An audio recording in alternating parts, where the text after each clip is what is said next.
నాయకులకు కూడా నా కృతజ్ఞతలండి.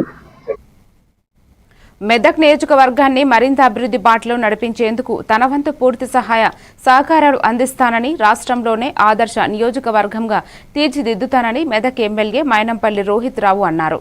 నిజాంపేట మండల కేంద్రంలోని రైతు వేదికలో మండలంలోని వివిధ గ్రామాలకు చెందిన 22 మంది లబ్ధిదారులకు షాదీ ముబారక్, కళ్యాణ లక్ష్మి చెక్కులను మెదక్ ఎమ్మెల్యే డాక్టర్ మైనంపల్లి రోహిత్ చేతుల మీదుగా అందజేశారు. ఈ సందర్భంగా ఆయన మాట్లాడుతూ కళ్యాణ లక్ష్మి పథకం ద్వారా మహిళా సోదరి మనులకు 22 లక్షల రూపాయలు కళ్యాణ లక్ష్మి షాదీ ముబారక్ చెక్కులను అందించామన్నారు. ఈ కార్యక్రమంలో తహసీల్దార్ శ్రీనివాస్, డిప్యూటీ తహసీల్దార్ రమ్యశ్రీ, ఎంపీడీఓ రాజిరెడ్డి తదితరులు పాల్గొన్నారు. మరి కళ్యాణ లక్ష్మి చెక్కుల ద్వారా 22 లక్షల రూపాయలు మరి మా మహిళా సోదరుమణులు అందరూ కూడా ఇవ్వడం జరిగింది.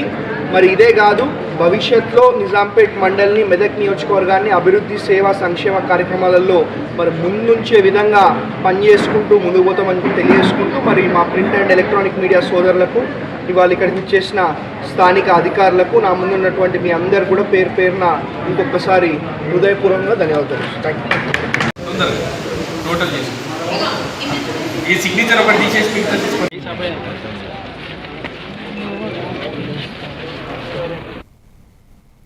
నల్గొండ జిల్లా మిర్యాలగూడ